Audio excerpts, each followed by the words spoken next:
Es para nosotros siempre un gozo poder tener un episodio más con ustedes. Soy Daniel Miranda, orador asociado de Zoom TV Latino, y a mi izquierda se encuentra el pastor Esteban Bor. Todos lo conocemos, lo apreciamos, presidente, fundador de este ministerio. Pastor Bor, qué gusto tenerlo aquí con nosotros. Siempre es para mí un gozo estar en este programa y especialmente contigo. Gracias, pastor. El gozo es mutuo. Y también a ustedes, gracias por acompañarnos en este programa. Queremos recordarles que si desean enviar sus preguntas, tenemos un correo electrónico. Una dirección está es tv@zoomtv.org. Lo pueden ver en pantalla una vez más, tv@zoomtv.org. Saben que incluso los niños ven este programa. Amén. Tengo unos amigos, ellos son una pareja muy hermosa ahí en Colombia, y esta última vez que estuve en Colombia me decían, a mi niña de 7 años le encanta ver el programa. Nosotros nos sentamos a verlo y ella también lo ve y cada semana espera un nuevo episodio. Qué bueno. Así que nos da mucha alegría saber que aún los niños ven este programa. Amén. De Me Gustaría Saber. Bien, vamos entonces a comenzar con las preguntas que tenemos para el día de hoy. Quiero invitarle al pastor Bor que nos dirija en oración. Oremos. Padre, gracias te damos porque en la Biblia están las respuestas de las grandes incógnitas de la vida. Amén. Te damos gracias que no nos has dejado en este mundo sin información sobre cómo salir de este mundo victoriosamente. Pedimos, Señor, que nos bendigas en este programa de hoy. Ilumina nuestras mentes para contestar apropiadamente conforme a tu palabra las preguntas. Bendice a todos los que están viendo, que también ellos puedan aprender un poco más en cuanto al maravilloso Dios en el cual creen. Amén. Te lo pedimos en el nombre de Jesús. Amén. Amén. Amén. Bien, esta pregunta viene desde Colombia. Hermano Mario Alberto Berna. Parece ser que es alguien que lo conoce personalmente. Él tiene una pregunta basada en 2 citas del Espíritu de Profecía. Voy a leer primero las 2 citas y luego voy a leer las preguntas que él tiene. Dice, primero citas Testimonios Electos, tomo 2, página 44, donde dice, esta es una descripción que la sierva del Señor tiene de Satanás.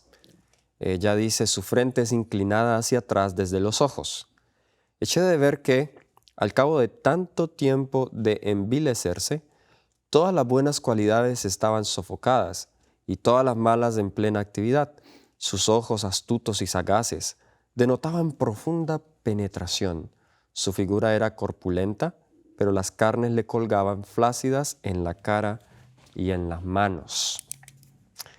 Entonces, ella dice, sus ojos astutos y sagaces, luego describe su figura corpulenta, carnes le colgaban flácidas, también en la cara y en las manos. Estoy haciendo énfasis en esas frases debido a la pregunta. Ya vamos a ver cuál es la pregunta. También cita en Eventos de los Últimos Días, la página 212. Las batallas que se riñen entre los 2 ejércitos son tan reales como las que entablan los ejércitos de este mundo, y son destinos eternos los que dependen del resultado del conflicto espiritual. Aquí vienen las preguntas. Basado en este texto, ¿los ángeles, en este caso malignos, tienen un cuerpo físico? Esa es la primera pregunta. Si tuvieran un cuerpo físico, ¿de qué se alimentan? Pregunta muy lógica. ¿Cómo son las batallas que se mencionan en la Biblia? ¿Son cuerpo a cuerpo? ¿Y qué de las espadas? ¿Cuál es la posición con respecto si los ángeles celestiales solo son masculinos y no femeninos? Muy buena esa pregunta. En cuanto a los ángeles, claro, de manera especial los ángeles malignos, pero pues ellos también siguen siendo ángeles. Entonces vamos una por una. La primera es, ¿tienen ellos un cuerpo físico? La Biblia parece indicar que sí tienen un cuerpo físico. Los puntos que recalcaste cuando leías la primera cita, Satanás tiene frente, ojos, carnes, cara, manos y figura. O sea, no es como un monstruo de Star Trek. Exacto. Parece que tiene una fisiología parecida a la de los seres humanos. Ahora, ¿cómo podemos nosotros saber que Satanás se compone de materia, digamos? Bueno, hay algunas indicaciones en la Biblia. Por ejemplo, Ezequiel 28 y el versículo 18 y 19. Ezequiel 28, 18 y 19, que está hablando de Lucifer, del querubín cubridor. Y tal vez puedes leer los versículos 18 y 19. Ezequiel 28, 18 y 19 dice: con tus muchas maldades y con la iniquidad de tus tratos comerciales profanaste tu santuario, y yo pues saqué fuego de en medio de ti, el cual te consumió. O sea que si el fuego lo podía consumir es porque tiene cuerpo físico. Y te puse en ceniza sobre la tierra ante los ojos de los que te miran. Todos los que te conocieron de entre los pueblos se quedarán atónitos por causa tuya. Puede ser conocido también. Serás objeto de espanto y para siempre dejarás de ser. Dice, te puse en ceniza. Para haber ceniza tiene que haber materia. Correcto. ¿Verdad? Porque no hay ceniza invisible. Obviamente, Satanás tiene materia. Correcto. Esta cita que viene de Testimonios Selectos, tomo 2, página 44, está solo parcial aquí. Aparece también en Primeros Escritos la cita completa, donde la hermana White deja muy en claro que Satanás tiene materia, tiene un cuerpo físico. Ahora, entonces surge la pregunta, ¿por qué no lo podemos ver? No es necesariamente porque no tenga materia, sino porque está en una dimensión distinta que nosotros. Tenemos, por ejemplo, el caso de Jesús, cuando querían despeñarlo allá en Nazaret. Dice que caminó en medio, es como si desapareció. Caminó en medio de ellos y no pudieron hacerle nada. Además de eso, tenemos a Jesús caminando sobre el mar. Bueno, ¿y acaso desafió la ley de la gravedad? En realidad no. Sabemos que todos los milagros que ocurrieron con Jesús fueron hechos por el poder de Dios a través de la administración de los ángeles. Los ángeles los sostuvieron, en otras palabras. Algunos usan el caso de donde Jesús entró al aposento alto estando cerradas las puertas. Dice, ve que él no tenía un cuerpo físico porque pasaba por la puerta, no debajo o dentro de la puerta, sino por la puerta sólida pasaba. Pero en realidad, cuando uno lee el deseado de todas las gentes, dice que cuando los seguidores de Jesús volvieron de Emaús para avisarle a los discípulos que habían visto al resucitado, la hermana White dice que los que estaban adentro, una vez que se identificaron, abrieron la puerta y ellos entraron y Jesús entró. Por la puerta abierta Jesús entró invisible a los ojos de ellos. Ahora, cuando Jesús desaparecía, ¿será que se desmaterializaba? Es decir, tenía cuerpo, entonces desecha el cuerpo para estar invisible. No, él tenía todavía su cuerpo, pero fue ocultado por los ángeles. En otra dimensión, la dimensión que nosotros no podemos ver. Ahora, otra evidencia de que Satanás en realidad tiene cuerpo es por lo que dice Ezequiel 28, un poquito más antes en el capítulo. Habla sobre el momento cuando se van a volcar en contra de él los que eran sus seguidores. Y dice en el versículo 6, por tanto así ha dicho Jehová el Señor, por cuanto pusiste tu corazón como corazón de Dios, por tanto he aquí yo traigo sobre ti extranjeros, los fuertes de las naciones, que desenvainarán sus espadas contra la hermosura de tu sabiduría y mancharán tu esplendor. Es decir, se van a lanzar con él con espadas. De alguna manera, antes de esto, Satanás era invisible, pero después de eso, Satanás está visible. Y es interesante este punto. Y es que antes del milenio, Satanás engaña a los reyes de la tierra, porque él está invisible. ¿Por qué los reyes de la tierra después del milenio, si ellos supieran que es Satanás el que los va a animar que ataquen la ciudad, ¿por qué le van a creer si lo vieron antes del milenio? Es que no lo vieron antes. Ellos no sabían que él era el instrumento que los estaba tentando para perseguir a los santos, etc. Y después del milenio, él se presenta como el príncipe que ha sido, el que Cristo le ha quitado el reino. Y entonces reúne a todos los reyes, lo van a ver. Claro. Y le van a hacer caso. Quiere decir que entonces que no es invisible. Quiere decir que tiene un cuerpo, pero sencillamente en ese momento Dios quita el velo que lo oculta para que lo puedan ver. Hay personas que han tratado de explicar esto diciendo que hay un tipo de materia muy superior a la nuestra, le llaman etéreo, cuerpo etéreo, materia etérea. Podríamos decir que este es el tipo de materia de la cual están compuestos los seres celestiales. Bueno, la hermana White dice que cuando resuciten los justos, estarán compuestos de un material mucho más fino. Mucho más fino. Ahora, si eso significa que es más etéreo o sencillamente que es inmortal e incorruptible, no sabemos qué significa. La palabra que usa es fine matter. Así que, porque es materia incorruptible e inmortal. Creo que por eso es que dice. No necesariamente significa que son incorpóreos. Adán va a resucitar a Adán. Correcto. Va a ser todavía Adán. ¿Será que Adán tenía cuerpo en el huerto de Edén antes de pecar? Claro. Pues lógicamente tenía, porque nosotros venimos de él. Así que él, cuando tenía ese cuerpo inmortal, condicionalmente inmortal, él tenía un material mucho más fino. Con el transcurso del pecado, el material se deteriora, se degenera, se corrompe, y por eso Dios tiene que darnos un cuerpo semejante al cuerpo de gloria de Jesús. Ahora yo pregunto, ¿Jesús cuando resucitó tenía cuerpo? Claro que sí. ¿Tenía un cuerpo físico? Claro que tenía un cuerpo físico. Y la Biblia dice que nosotros seremos transformados conforme a la imagen del cuerpo de Cristo en Filipenses 3, el versículo 20 y 21. Así que tendremos materia como tiene Jesús, pero será materia incorruptible e inmortal.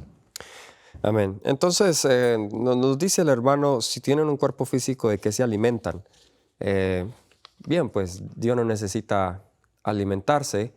Los ángeles, lo entiendo yo así, pues están hechos de un tipo de cuerpo más resistente, como estamos diciendo, y no necesitan el alimento diario como nosotros para sostener el cuerpo. Ahí yo guardo silencio porque la Biblia no dice qué comen los ángeles. También, sí. La Biblia sí dice que el maná era alimento de ángeles, pero en realidad no era lo que ellos comían, sino ellos eran los panaderos. y eran los que llovían el pan del cielo, claro, para que el pueblo de Israel comiera. Ahora, hay otra pregunta aquí que tampoco la Biblia contesta directamente. ¿Cuál es la posición con respecto a si los ángeles celestiales solo son masculinos o femeninos? Y yo creo que la respuesta es clara.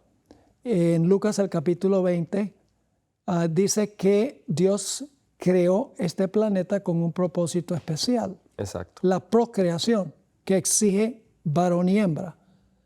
Pero en la vida futura, dice que seremos como los ángeles, que no se casan ni se dan en casamiento. Ahora, entonces no podemos decir que son de género masculino, género femenino, porque esos dos géneros se establecieron con un propósito funcional. Ese es. Por eso es que la Biblia no aprueba el matrimonio entre hombres y hombres y mujeres y mujeres. Amén. Porque derrota la razón por la cual Dios estableció varón y hembra. Así que en realidad podemos decir que los ángeles que nunca pecaron no tienen género masculino ni femenino. Correcto. Y en cuanto a las batallas que se mencionan en la Biblia, son cuerpo a cuerpo y de qué las espadas. Bien, con las explicaciones que se han brindado, pues la sierva del Señor claramente dice que son tan reales como las que se entrañan en los ejércitos de este mundo. Solamente que nosotros no podemos verlas. Exacto. Que si son con espadas o no, pues eso no lo sabemos, pero muchas de estas batallas son con argumentos, con palabras. Sí, La palabra polemos, creo que se utiliza para guerra ahí en Apocalipsis exacto. 12:7 o 12:9, y hubo guerra en el cielo, polemos, Sí, de ahí viene la palabra polémica, que es exacto. como una discusión, una guerra de palabras. Aunque ella da la impresión de que también batallan mano a mano. Física, sí. Así Correcto. que uno puede imaginarse, y esto es solamente imaginándose, de que Satanás quiere entrar a un lugar, pero los ángeles fieles le prohíben entrar a ese lugar porque en ese lugar está uno de los fieles de Dios y no van a permitir que Satanás entre con sus ángeles. Tiene que haber algún límite al poder de Satanás por parte de los ángeles fieles. Y eso también lo vemos cuando la batalla sobre la mente de Ciro, donde se estaba resistiendo las fuerzas del mal para que no influenciaran su mente. Y finalmente Satanás vino, Gabriel no lo pudo resistir y Cristo mismo tuvo que venir Exacto. a esa batalla. Ajá. Entonces, Muy buen ejemplo ese de Daniel 10. Ahí vemos entonces un ejemplo de una batalla donde se resiste físicamente las fuerzas del mal. Sí, señor. Muy bien, bastante interesante esta pregunta. Creo que nuestros televidentes les va a encantar, pues la gente suele tener interés por las cosas invisibles, del mundo invisible. Ok, vamos a la siguiente pregunta. Esta pregunta nos la envía la hermana Lilian Vargas. Nos dice, buenas tardes, soy Lidia Vargas, escribo desde Perú. Saludos a los hermanos del Perú. Mi pregunta es, ¿qué pasa con el espíritu de las personas que mueren, habiendo conocido a Dios, pero que no lo aceptaron? Bien, la pregunta no me queda muy clara, pues al principio cuando dice qué pasa con el espíritu de las personas que mueren, estoy pensando en Eclesiastés 12:7. Pues el cuerpo vuelve a la tierra donde era, el espíritu vuelve a Dios, quien lo dio. Pero entonces yo creo que ya está pensando en ese texto, pero aquí está hablando de aquellos que murieron sin aceptar al Señor. Es decir, si estoy entendiendo bien la pregunta que está en la mente de la hermana, de pronto ella está interpretando el texto como que el espíritu que vuelve a Dios, quien lo dio, solamente es el espíritu de los buenos. Pero ¿qué pasa con el espíritu de los malos? No sé si entendí bien la pregunta o usted puede entender esa pregunta desde otra perspectiva.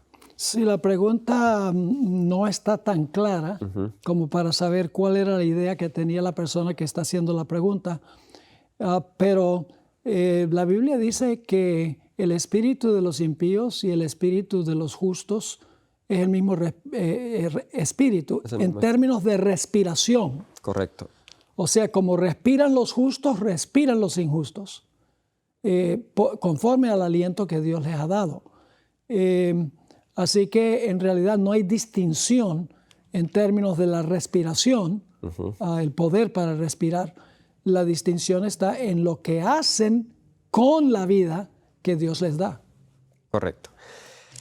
Sé que usted tiene un estudio y esta no es directamente la pregunta, pero un estudio en cuanto a ese espíritu que regresa.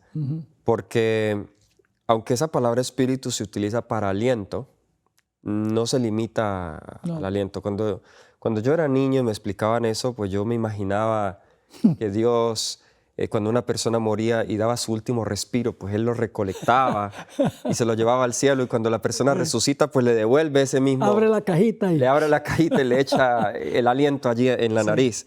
Pero estudiando más el tema y luego escuchándolo también me he confirmado que el espíritu se refiere también al carácter. De hecho, la hermana White dice el espíritu es el carácter en una cita. ¿Puede hablarnos un poco más acerca de eso? Sí, el espíritu de profecía nos dice que el espíritu, que es el carácter del hombre, vuelve a Dios. Lo que quiere decir es que los ángeles están anotando en el cielo todo rasgo de nuestro carácter. Lo están preservando en los libros, lo que la Biblia llama los libros. Y también hay libro singular y hay libros plural. Libros contienen el registro de la vida, todas las acciones, todas las palabras, los pensamientos, eso es lo que tienen los libros.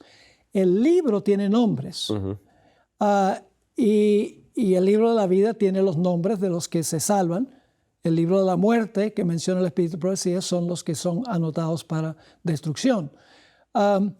Lo que vuelve a Dios cuando una persona muere significa sencillamente que Dios cierra el registro de su vida. Su caso está decidido finalmente.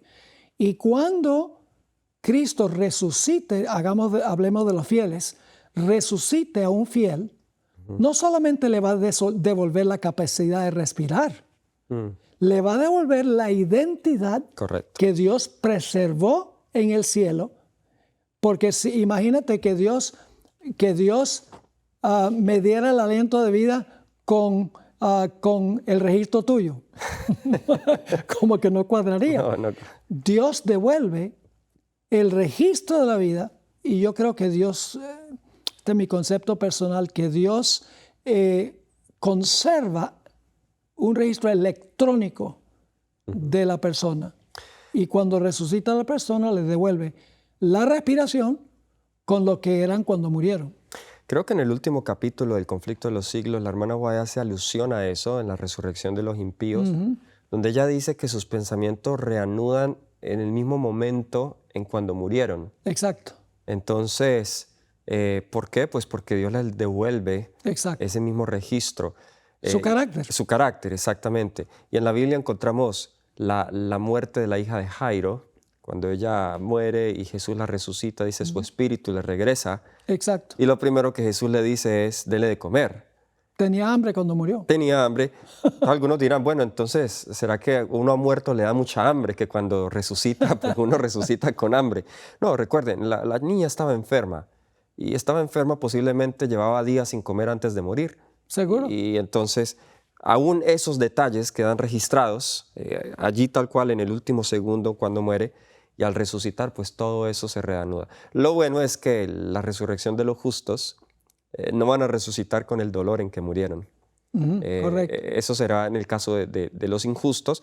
La niña no es porque era injusta, sino que esa no era la resurrección final, era una resurrección temporal. Exacto. Pero la resurrección de los justos será muy distinta. Se levantarán con un cuerpo joven, vigoroso y saludable, en el cual mantendrán el resto de la eternidad. Y entre cuando la persona murió y cuando sea resucitada, no pasa tiempo para esa persona. Para nosotros sí sabemos que entre cuando murió y cuando Cristo venga para resucitarlos hay un periodo de tiempo. Pero la persona que murió, me gusta compararlo con una cámara de video. O sea, tú una Navidad estás tomando video en la casa con la familia ahí, etcétera, y apagas la cámara y la dejas apagada por 2 años. Y luego, en otra función, la vuelves a prender. ¿Cuánto tiempo pasó en el video entre cuando apagaste la cámara y cuando la volviste a prender? 2 años. En el video no pasa eso. En el video se suspende aquí y comienza aquí. De la misma manera, los justos, hablemos de los justos, mueren. La cámara de video, que es su vida, se apaga. Y entonces, digamos que pasan 1000 años, reanudan a donde dejaron cuando murieron, solo con un cuerpo inmortal, un cuerpo incorruptible. Ahora, puedo hacer una propaganda. Y es que las lecciones para jóvenes adultos Amén. y jóvenes para este próximo trimestre de escuela sabática, el 4º trimestre del año 2022, yo las escribí. Oh, qué bueno. Y una de las lecciones tiene que ver directamente con este concepto del espíritu y la relación que tiene con el carácter. Así que les animo a que consigan el folleto de jóvenes y jóvenes adultos. Así es, muy bueno. El próximo trimestre la lección de escuela sabática tratará sobre el estado de los muertos y el pastor Bor se le ha pedido que escriba la lección para los jóvenes in verse. Creo que también esa la traducen al español y animamos a los jóvenes y también a toda la hermandad que pueda también complementar el estudio del folleto para adultos también con el estudio del folleto para jóvenes. Gracias, pastor. Amén. Bueno, pastor, el tiempo ya no nos alcanza para la siguiente pregunta, la vamos a dejar para el siguiente programa, pero en los minutos que nos quedan, comentarios finales en cuanto a la muerte, en cuanto al espíritu de los malvados, en cuanto al tema que estábamos hablando? Bueno, cuando mueren los justos y mueren los malvados, su caso está cerrado. Ya no hay forma de cambiar de un lado para otro. Ya los destinos están decididos por las elecciones que tomó la persona durante su vida. Ahorita mismo están durmiendo, según la terminología bíblica. No saben nada. Los muertos nada saben. No tienen más memoria de lo que pasa en esta vida.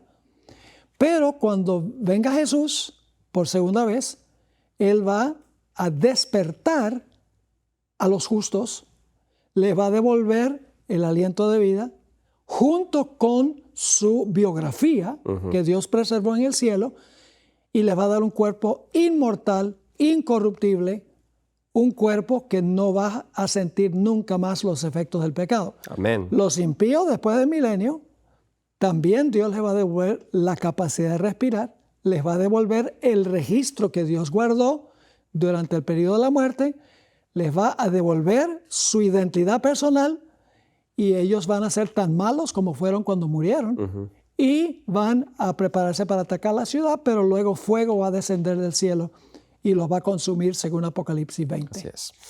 Así que bien, no confundamos el espíritu con el alma, como algunos confunden, que creen que Eclesiastés 12:7 está hablando del alma que se desprende del cuerpo cuando se muere una persona, el dualismo platónico. No, aquí se está hablando es de, sí, en un sentido limitado, el aliento de vida, pero más precisamente el carácter, el registro de la persona regresa al cielo, es decir, en el cielo se detiene en ese momento, se detiene la cámara, como la ilustración que usted nos da, para luego reanudar cuando resucite. Gracias, queridos amigos y hermanos, por enviarnos sus preguntas. Por favor, síganos escribiendo a la dirección de correo que hemos dado al principio, y nos vemos en un próximo episodio de este tu programa, Me Gustaría Saber. Dios te bendiga.